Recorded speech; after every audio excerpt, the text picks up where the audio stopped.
하나님께서 베푸신 큰 은혜를 그 은혜를 입어 우리가 복된 장소에서 정착하고 살아가다가 언약의 말씀을 잊어버리고 세상과 짝하며 그렇게 삶으로 하나님의 책망과 경고를 받았을 때 올바른 믿음의 사람들은 어떻게 해야 하는가? 어떻게 하는 것이 올바른 신앙생활인가 하는 것을 오늘 말씀을 통해서 살펴보려고 합니다. 그래서 올바른 신앙생활을 위하여 64번째 길갈에서 복임으로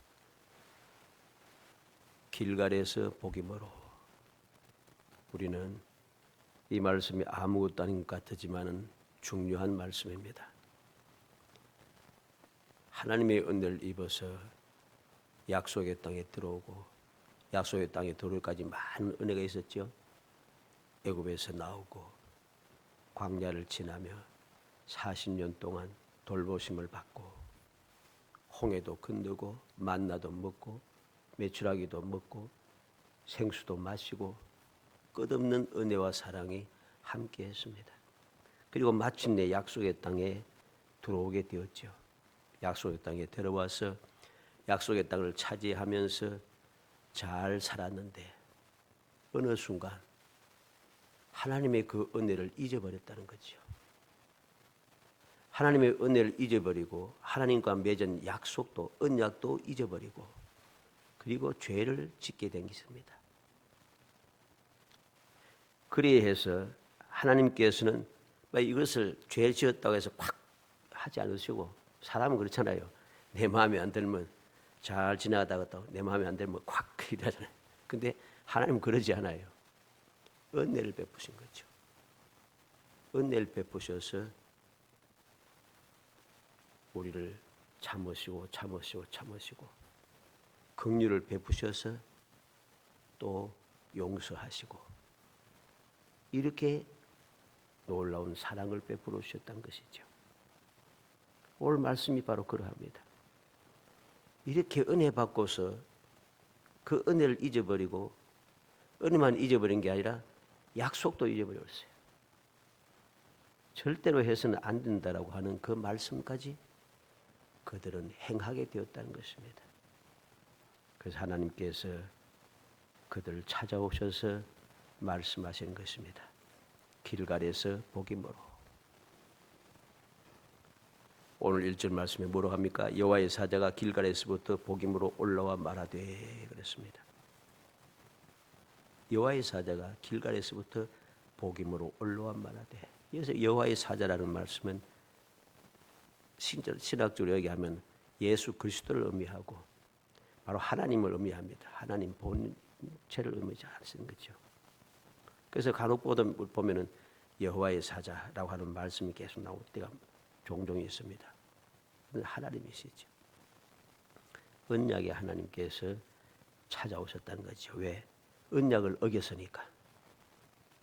언약을 어겼기 때문에 언약의 하나님께서 찾아오시는 거예요. 우리는 그 사실을 기억해야 됩니다. 요단을 건너 후에 이스라엘 백성들에게 할례를 행하게 하여 애굽의 수치를 떠나게 하신 길갈에 나타나시고 길갈에 나타나신 하나님께서 이제 복임에 찾아오셨다는 거죠. 찾아오셔서 말씀하셨다는 것입니다. 이 복임은 어디인가? 베델을 말합니다. 이 복임은 베델을 이야기해요. 왜 복임이 베델인가? 5절 말씀에 보면 그곳을 이름하여 복임이라 하고 그들이 거기에서 여호와께 제사를 드렸더라 그렇게 말하고 있기 때문입니다. 여호와께 제사를 드렸다는 것은 그곳에 하나님의 언약궤가 있다는 소리입니다. 하나님의 언약궤가 있어요. 그리고 사사기 20장 26절 27절에 보면 이에 온 이스라엘 자손이 모든 백성이 올라가 베델에 이르러 울며 거기서 여호와 앞에 앉아서 그날이 저물도로 금식하고 번제와 화목제를 여호와 앞에 드리고 이스라엘 자손이 여호와께 물으니라. 그때에는 하나님의 언약궤가 거기 있고 아론의 손자인 엘르아살의 아들 비느하스가 그 앞에 모시고 섰더라. 베델에 하나님의 언약궤가 있어요. 그래서 바로 이 베델인데도 이것을 복임이라 그렇게 부르고 있습니다. 그래서 길갈에서부터 복임으로 하나님께서 찾아오셨다는 것. 길갈에서 복임에까지 오면서 일어났던 그 하나님의 역사를 우리는 오늘 말씀을 통해서 명심해야 됩니다. 하나님께서 무엇을 말씀합니까? 첫째로 보면은 내가 너를 애굽에서 올라오게 하여 내가 너희의 조상들에게 맹세한 땅으로 들어가게 하였으며, 약속하신 대로 애굽에서 이끌어내시고 약속하신 그 땅에 들어가게 하셨다 하는 것입니다. 하나님께서 아브라함과 이삭과 야곱에게 약속하신 땅으로 들어가게 하셨다. 그래서 지금 이스라엘 백성들이 이곳에 살고 있잖아요. 약속의 땅에 들어와서 살고 있습니다. 두 번째는 뭐라고 했습니까? 또 내가 이르기를 내가 너희와 함께한 언약을 영원히 어기지 아니하리니, 하나님께서는 너희와 맺은 언약을 영원히 어기지 않겠다 하십니다. 하나님께서는 약속하신 언약을 맺은 것을 한다면 언약을 절대로 어기지 않아요. 어기지 않겠다. 어떤 언약입니까? 내가 너희와 함께한 언약. 너희와 함께한 언약이 무엇입니까?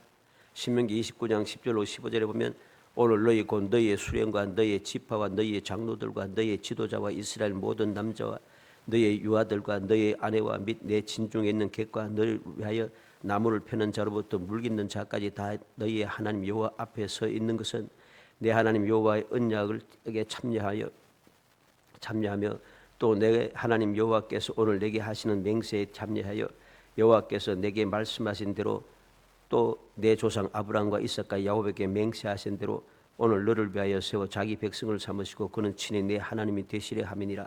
내가 이 언약의 맹세를 너희에게만 세우는 것이 아니라 오늘 우리 하나님 여호와 앞에서 우리와 함께 여기 서 있는 자와 오늘 우리와 함께 여기 있지 아니한 자에게까지니라. 약속의 땅에 들어오기 전에 모압 평지에서 세우신 언약입니다. 너희와 함께한 그 언약을 하나님께서는 영원히 어기지 않겠다. 그렇게 말씀하십니다. 약속하신 대로 애굽에서 나오게 하시고 조상들에게 맹세한 대로 그 땅에 들어와 살게 하시고 뿐만 아니라 언약을 맺은 그 언약을 영원히 어기지 않겠다. 그렇게 다 하나님께서 전제의 조건을 말씀하고 있습니다. 그리고 세 번째로 뭐라고 하십니까? 어찌하여 그리하였느냐.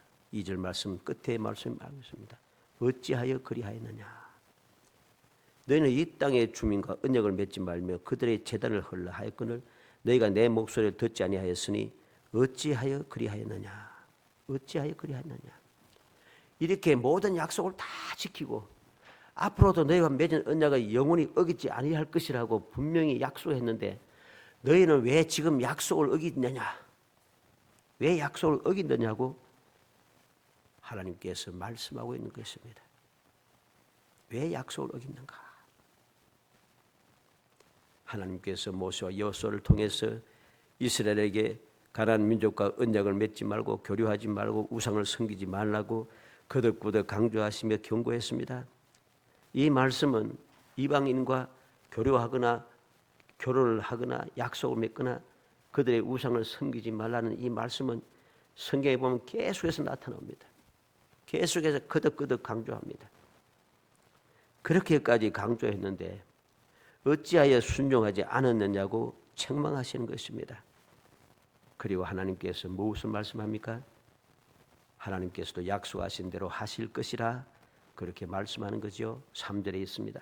그러므로 내가 또 말하기를 내가 그들을 너희 앞에서 쫓아내지 아니하리니 그들이 너희 옆구리에 가시가 될 것이며 그들의 신들이 너희에게 올무가 되리라 하였노라.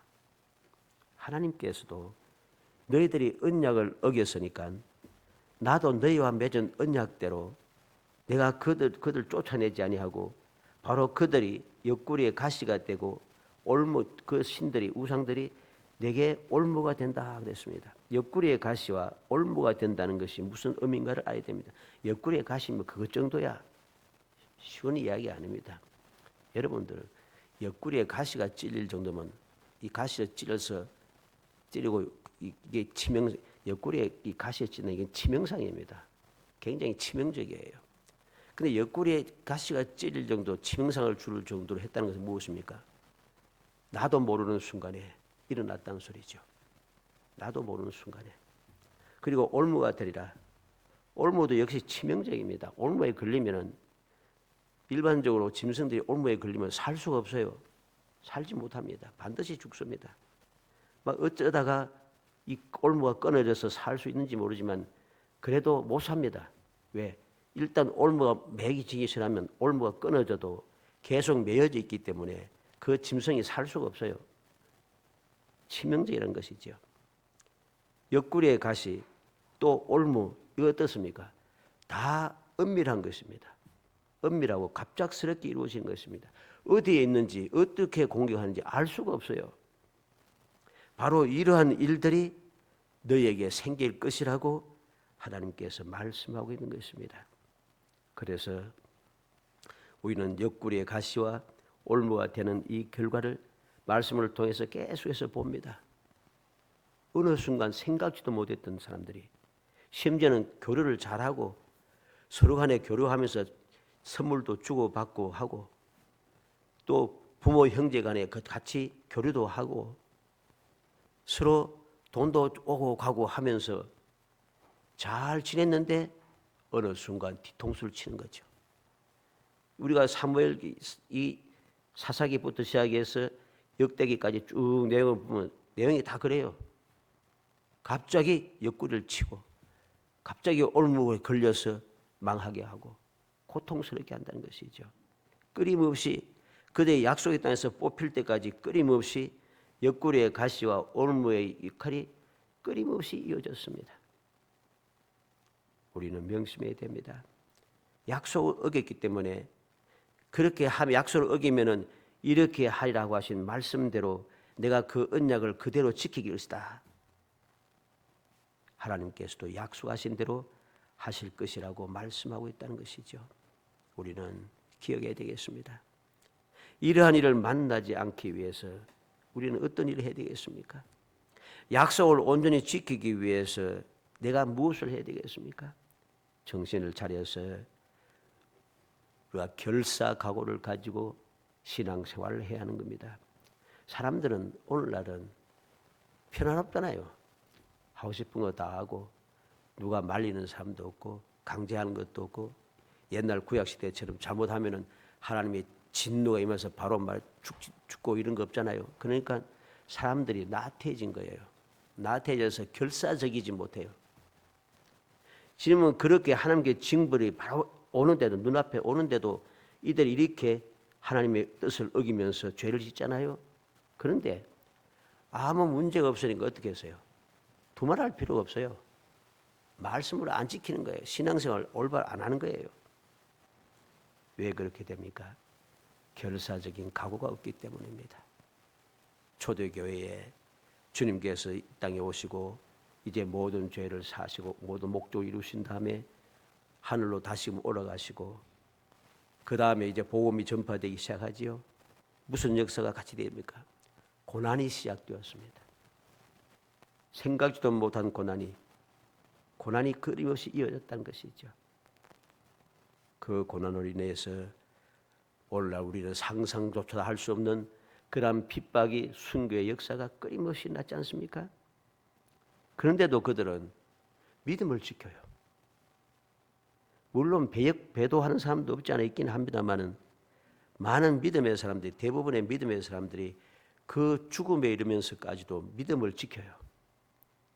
왜? 결사각오를 가졌기 때문입니다.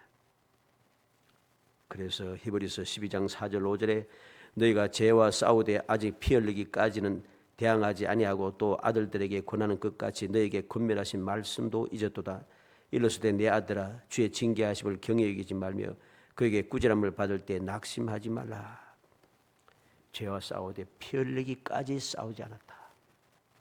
결사적으로 죄짓지 않기 위하여 하나님의 말씀에 순종하며 살기 위하여 거룩한 신앙생활을 하기 위하여 이렇게 피 흘리기까지 결사적으로 우리의 신앙 생활을 하지 않았다는 것이죠. 너무 편하니까. 뭐 그렇게까지 할 필요가 있겠어? 우리나라도 마찬가지지 않습니까? 50년대, 60년대, 70년대, 80년대까지 또 우리가 넓게 봐서도 어떻습니까? 그때는 모든 믿음의 사람들이 정말로 결사적으로 하나님 앞에 기도하고 부르짖기를 결의하지 않았습니다. 온 골짜기마다 기도원마다 많은 믿음의 사람들이 모여서 기도합니다. 서울시도 보면 서울 주변에 각종 산 가까운 데마다 사람들이 저녁마다 올라와서 기도합니다. 부르짖습니다. 그런 중에 하나님의 은혜가 있어 교회도 부흥하고 믿음의 사람들도 복을 받고 나라도 부흥하는 은혜가 있었던 거죠. 그런데 어느 순간 모든 것이 살만해지니까 이게 사라져버렸어요. 사라져버립니다. 그래서 오늘날은 기도원 이런 데 보면은 어지간한 데 아니면은 기도원이 운영이 안 돼요. 왜? 사람들이 안 찾아오니까. 기도하지 않는다는 거죠. 또 이야기합니다. 또 지도자들은 거짓된 자들 이야기합니다. 그래 산에까지 가서 기도할 필요 있나? 산에까지 가서 기도할 필요는 없지요. 그런데 산에까지 가서 기도할 필요가 있다는 것이죠. 그럴 때도 있다는 것입니다. 예수님께서도 항상 산에 가서 기도하지는 않았어요. 그렇지만 특별한 경우에 제 아들을 선택하실 때에 무엇 했습니까? 산에 올라가서 밤새도록 기도하시고 12 제자를 부르시고 그들을 사도라 칭하셨다 했습니다. 특별한 때는 산에 올라가야 되는 거예요. 꼭 그 금식까지 할 필요 있나? 항상 금식할 필요 없죠. 주님께서도 인자와 함께 있을 때 신랑이 신부와 함께 있을 때 금식할 수 있겠느냐? 신랑이 없을 때면 그때는 금식할지니라 했죠. 그리고 주님께서도 세상에 계실 때 금식 거의 하지 않았어요. 언제 금식했습니까? 공생애를 시작하시기 전에 40일 동안 광야에서 금식하시고 시험을 이겨내시고 그 다음에 공생애를 시작하셨다는 것이죠. 특별한 경우에는 해야 할 때가 있다는 소리입니다. 그 사실을 우리는 기억해야 됩니다. 이러한 사실을 잊어버리게 되니까 모든 것이 편해지고 그렇게까지 할 필요가 있어? 이러다 보니까 나태해지기 시작하고 결사적인 각오가 사라지고 이 믿음에 대해서 신앙생활에 대해서 그렇게 각오를 가지지 못합니다. 그냥 살아가는 거죠. 그냥 살아가는 거죠. 그냥 교회 다니고 예수 믿는다 하고 또 그렇게 생활하는 것이죠. 그러니 결코 이겨내지 못합니다. 피 흘리기까지 대항하지 아니하고 마귀는 끊임없이 우리를 멸망시키려고 하는데 끊임없이 멸망시키려고 온갖 교묘한 방법을 총동원해서 우리를 공격하고 있는데 나는 정신없이 이제는 하면서 난 이미 구원받았으니까 하고서는 엉뚱한 생각하고 엉뚱한 소리 하면서 신앙생활을 대체로 나태하게 살아가니 이겨낼 수가 없어요. 마귀의 그 시험을 이겨내지 못해요. 그래서 결국은 문제가 발생하고 문제가 발생하면 마귀의 시험을 이기지 못하니까 어떻게 되겠어요? 시험에 들고 시험에 드니까 고통이 따라오지 않습니까? 그러면 고통이 따라오면은 정신을 차려야 되는데 왜? 내가 왜 이 고통을 당했는가? 생각해 보면 하나님의 뜻을 어겼기 때문에 그렇구나 하고 정신을 차려야 되는데 그렇지 않아요. 피 흘리기까지 대항하는 그러한 각오를 가지지 못하니까 뭐라고 했습니까? 히브리서 12장 5절에 아들들에게 권한 것 같이 너희에게 권면하신 말씀도 잊었도다. 말씀을 잊었어요. 권면한 말씀을. 내 아들아 주의 징계하심을 경히 여기지 말며 그에게 꾸지람을 받을 때 낙심하지 말라. 내가 하나님의 뜻을 어기고 나태하여져서 내게 고통의 문제, 환난의 문제, 여러 가지 문제가 생겼을 때 정신을 차려서 이게 하나님께서 내게 경고하시는구나 깨닫고 돌이켜야 되는데 이 경계 징계하심과 또 꾸지람을 우리는 시원찮게 생각하고 오히려 짜증을 낸다는 것입니다. 원망을 한다는 것이죠. 그것이 우리에게 결국은 큰 해가 된다는 사실을 기억해야 됩니다. 사랑하는 성도 여러분, 길갈에서 복임으로 올라오면서 하나님께서 하신 말씀들을 기억해야 됩니다. 이 말씀을 기억하면서 우리는 무엇을 봐야 되겠습니까? 이스라엘 백성들이 이러한 말씀을 들었을 때 어떻게 행동했습니까? 4절로 5절에 기록합니다. 여호와의 사자가 이스라엘 모든 자손에게 이 말씀을 이름에 백성의 소리를 높여 운지라. 그러므로 그곳을 이름하여 복임이라 하고 그들이 거기서 여호와께 제사를 드렸더라. 이렇게 책망을 들었을 때 나태하여져서 언약을 어김으로 말미암아 하나님께서 찾아오셔서 책망하시고 그들을 징계하실 때에 이 이스라엘 백성들은 어떻게 행동하는가? 이것이 오늘 우리가 본받아야 될 문제인 것입니다. 하나님께서 지적하시고 죄를 지적하시고 언약을 어긴 죄값을 그들에게 전할 때 이스라엘이 무엇을 했습니까? 첫째로 소리 높여 울었다 했습니다. 백성이 소리 높여 울지라. 왜 소리 높여 울었습니까? 깨닫게 된 것이죠. 내가 지금 무슨 짓을 했는지 깨달은 것입니다.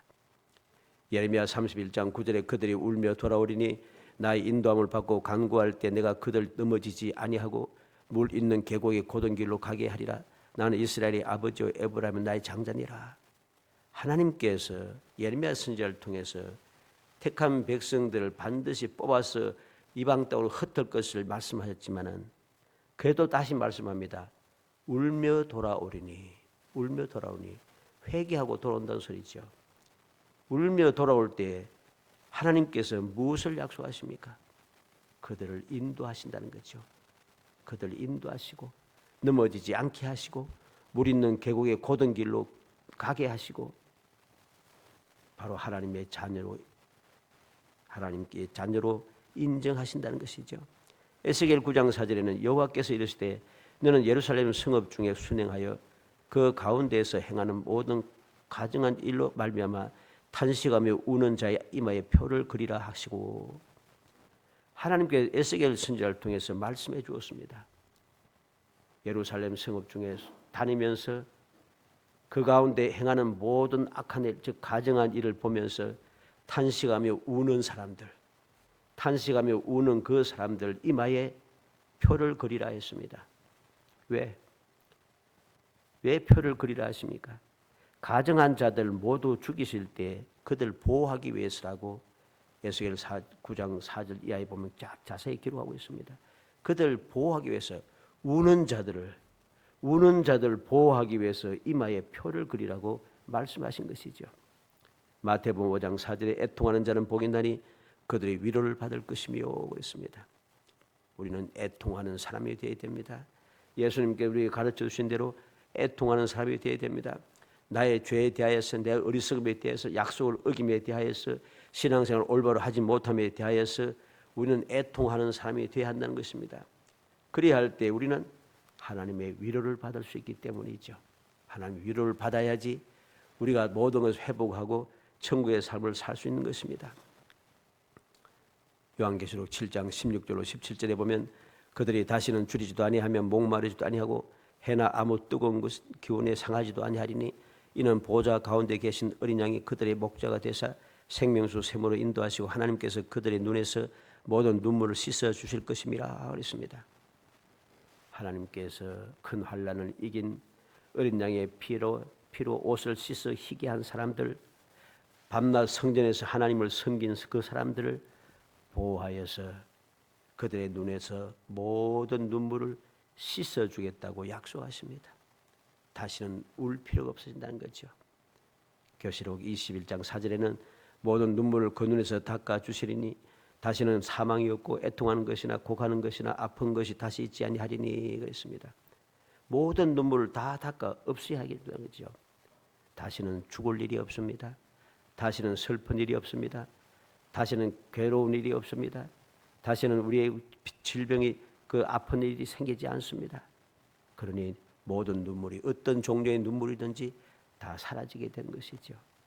이게 바로 이스라엘 백성들이 소리 높여 울므로 일어난 놀라운 축복인 것이죠. 소리 높여 울었다. 우리는 이 사실을 기억해야 됩니다. 두 번째는 그들이 뭐랬습니까? 그 장소를 잊지 않기 위해서 복임이라 그렇게 불렀습니다. 복임이라. 그곳을 이름하여 복임이라 하고 그랬습니다. 책망 들었던 그 장소, 책망 들었던 그 장소, 슬퍼서 울었던 그 장소, 그곳의 이름을 복임이라고 이름을 새로 만들었습니다. 왜? 잊지 않기 위하여. 일반적으로 사람들은 축복의 장소, 즉 좋았던 곳만 기억하려고 하는 그런 경향이 많습니다. 좋은 것만 생각하려고 하죠. 내 좋은 것만 생각하려고 합니다. 안 좋은 것은 그냥 잊어버리려고, 자동으로 잊어버리려고 애를 씁니다. 그러나 올바른 신앙생활을 하기 위해서는 저주의 장소, 경고의 장소, 타락의 장소, 실패의 장소를 잊어서는 안 됩니다. 있는 순간 우리는 돌이킬 수 없는 멸망에 빠져들기 때문이죠. 이스라엘 사람들이 그래도 긍휼의 은총을 입은 이유가 무엇입니까? 돌이킬 수 있었다는 것입니다. 그들이 왜 이런 일을 당했는지, 물론 모든 이스라엘 사람들이 다 그렇지 않았지만은 온전한 믿음을 가진 사람, 온전한 신앙생활을 끝까지 이어가면서 하나님의 약속의 말씀을 지키며 살아가는 사람들은 우리가 왜 이런 일을 당했는가 끊임없이 생각하는 거죠. 잊지 않고 기억하는 것입니다. 그래서 우리는 에스라든가 느헤미야라든가 다니엘서라든가 에스겔서라든가 모든 선지서를 보면은 그들이 한결같이 하는 이야기가 뭡니까? 우리가 하나님의 은혜를 잊어버리고 이렇게 죄를 범하고 이렇게 잘못하였습니다. 기억하고 있어요. 그래서 우리가 이렇게 온 징벌을 받아서 저주를 받아서 이방 땅으로 나와서 온 사방이 흩어져서 이렇게 짓밟힘을 당했습니다. 잊지 않아요. 잊지 않았기 때문에 그들은 돌아올 수 있었다는 것이죠. 여러 번 말씀드렸습니다만 돌아온 이스라엘 백성들이 많지가 않아요. 누가 돌아왔습니까? 이 사실을 잊지 않았던 사람들, 그 사람들만 돌아온 겁니다. 잊어버리고 있던 사람들은 돌아오지 않아요. 돌아오지 않고 그대로 살고 있어요. 오늘날도 마찬가지죠. 그대로 살고 있어요. 두 번째로 그들은 어떻게 행동했습니까? 세 번째로 그들은 어떻게 행동했습니까? 그곳에서 언약의 하나님께 제사를 드렸다고 했습니다. 거기서 여호와께 제사를 드렸더라. 먼저 소리 높여 울고 잊지 않기 위해서 복임이라 이름을 정하고 통곡한 사람들 여기에서 우리가 통곡하였다. 그래서 복임이라 하였고 마지막으로 그들은 그것으로 끝나는 것이 아니라 울고 이곳은 복임이다 하고 잊지 않겠다고 이름을 정했다고 끝나면은 아무 소용없잖아요. 그들이 마지막으로 무엇을 합니까? 바로 그곳에서 언약의 하나님께 제사를 드리고 있다는 것입니다. 우리는 기억해야 됩니다. 창세기 8장 20절에 보면 노아가 여호와께 제단을 쌓고 모든 정결한 짐승과 모든 정결한 새와 새 중에서 제물을 취하여 번제로 제단에 드렸더니 그랬습니다. 홍수의 심판이 끝나고 밖으로 나온 노아는 그곳에서 하나님 앞에 제단을 쌓고 있습니다. 제단을 쌓음으로 무슨 역사가 나왔습니까? 다시는 물로 세상을 멸하지 않으리라 새로운 약속이 주어진 것이죠. 이외에도 우리는 아브라함이나 이삭, 야곱은 하나님께 제단을 쌓는 일을 게을리하지 않았습니다. 가는 곳마다 제단을 쌓았죠. 우리가 기억하고 또 기억해야 되겠습니다. 하나님의 은혜를 받은 곳만 기억하고 우리가 그곳에서만 잊지 않고 기억하며 그곳에만 제단 쌓는 것이 아니라 내가 실패했던 것도 잊지 않고 기억하며 하나님 앞에 제단을 쌓으며 항상 하나님의 뜻대로 살기 위해서 마음을 다짐하고 또 다짐해야 됩니다. 그래야지 올바른 신앙생활을 할 수 있기 때문이죠. 사무엘상 6장 15절에 레위인은 여호와의 궤와 그 궤와 함께 있는 금 보물을 담긴 상자를 내려다가 큰 돌 위에 두매 그날 베세메스 사람들이 여호와께 번제와 다른 제사를 드리니라. 레위 사람들과 이스라엘 사람들이 그 베세메스 사람들이 하나님 앞에 제사를 드렸습니다. 이 무슨 제사입니까? 빼앗겼던 언약궤를 다시금 돌아왔을 때, 빼앗겼던 언약궤를 다시금 찾아왔을 때, 그들이 찾은 것은 아니죠. 하나님께서 스스로 오신 것이죠. 스스로 오신 것. 이란 하나님의 언약궤를 빼앗겼으니 얼마나 슬픈 일이고 얼마나 고통스럽고 얼마나 체면 떨어지고 얼마나 두려운 일입니까? 부끄러운 일입니다. 근데 바로 그 부끄러운 역사를 잊지 않고 그들의 언약궤가 돌아왔을 때 하나님 앞에 제단을 쌓고 있다는 사실이죠. 사무엘하 6장 13절에 보면 여호와의 궤를 맨 사람들이 6걸음을 가며 다윗이 소와 살찐 송아지로 제사를 드리고 그랬습니다. 다윗이 하나님의 언약궤를 다시금 메워 드리면서 다윗성으로 옮길 때에 그는 6걸음을 가면 때마다 하나님 앞에 제사를 드렸습니다. 기쁨으로 제사를 드린 거죠. 왜 그랬어요? 우사의 그 죽음을 기억했다는 것이죠. 우사에 왜 우사가 죽었는가? 하나님의 언약궤를 모시고 드리는데 왜 이러한 일이 생겼는가? 다윗은 기억한 것입니다. 기억하고 그는 하나님의 말씀대로 내 생각에 좋은 대로 새로운 수레를 만들고 새로운 수레에다가 하나님의 언약궤를 싣고 가는 게 아니라 하나님께서 언약하신 대로 말씀하신 대로 레위 지파 제사장들이 하나님의 언약궤를 메고 갔다는 것이죠. 그래서 그들은 무엇이 잘못된가를 깨닫고 잊지 않고 기억함으로 그런 하나님께서 은혜 베푸신 것을 끊임없이 체험하고 너무 기쁘고 즐거워서 6걸음 갈 때마다 제사를 드린 것이죠. 사무엘하 24장 25절에 보면 그곳에서 여호와를 위하여 제단을 쌓고 번제와 화목제를 드렸더니 이에 여호와께서 그 땅을 위하여 기도를 들으시매 이스라엘에게 내리는 재앙이 그쳤더라. 아라노의 타작마당에서 다윗이 하나님 앞에 제사를 드렸습니다. 왜 제사를 드렸습니까? 재앙이 멈춘 그 장소지요. 재앙이 멈춘 장소. 하나님의 그 사랑을 은혜를 저버리고 내가 무엇인가 한 줄 착각하여서 하나님의 말씀을 어기면서 인구 숫자를 그들이 계수하다가 하나님의 징계를 받게 된 것입니다. 하나님의 재앙이 임하게 된 거지요.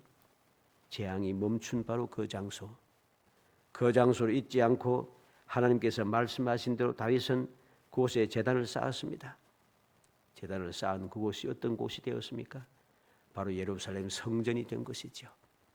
우리는 이 말씀을 기억해야 되겠습니다. 길갈에서 복임으로 일어났던 이 모든 일들, 그곳에서 일어났던 모든 일들을 우리는 보면서 올바른 신앙생활이 무엇인가 다시 한번 기억하여서 우리가 세상을 살아가다 보면은 좋은 일도 많지만은 좋지 못한 일, 원하지 않는 일, 생각지도 못했던 일이 생길 수 있습니다. 그럴 때마다 우리는 어떠한 자세를 가져야 되는가? 모든 것을 다시 한번 생각해야 됩니다. 하나님의 말씀에 합당하였는가 생각하고 우리는 소리 높여 울어야 합니다. 그 장소를 그곳을 잊지 않기 위해서 복임이라 불러야 합니다. 복임이라 하고 울고 끝나는 것이 아니라 하나님 앞에 언약의 하나님께 제사를 드리며 우리의 신앙을 회복해야 합니다. 그리할 때에 모든 것이 다시금 이루어지는 것이죠. 새로운 소망과 새로운 시작과 새로운 출발의 역사가 있기 위해서 죽었던 절망의 사람이 다시 살아나는 역사가 일어나기 위해서 하나님의 돌보심을 받기 위해서 우리는 이 하나님의 뜻을 생각하고 길갈에서 복임으로 일어났던 일들을 잊지 않고 기억하여 2024년 이 세월 삶 속에서 끊임없이 하나님의 그 사랑의 뜻을 깨닫고 마음에 새겨 실천함으로 끝없는 그 소망의 역사를 이루어가는 행복한 성도 되시기를 주의 이름으로 축복합니다. 은혜 감사합니다. 사랑하여 주셔서 택하여 주시고 택한 저희들로 하여금 영원히 복받는 행복한 삶을 살게 하기 위하여 언약의 말씀을 주시고 언약의 말씀을 지키지 않을 때마다 아버지 길갈에서 복임으로까지 찾아오시면서 저희들에게 말씀하여 주시고 일깨워 주시는 그 사랑을 감사합니다. 그 사랑을 여기까지 이루며 저희들이 받아 누렸사오니 이 사랑을 잊어버리지 않고 항상 깨어 경성하여 열심을 다하여 주님을 기억하고 주님의 사랑을 마음에 새기며 주님의 약속도 잊지 않고 기억하여 열심을 다하여 주님을 실천하고 믿음대로 살아가서 약속을 어기지 않고 순종하며 살아가 영원히 복받는 삶을 살 수 있도록 성령께서 도와주옵소서. 예수님의 이름으로 기도합나이다. 아멘.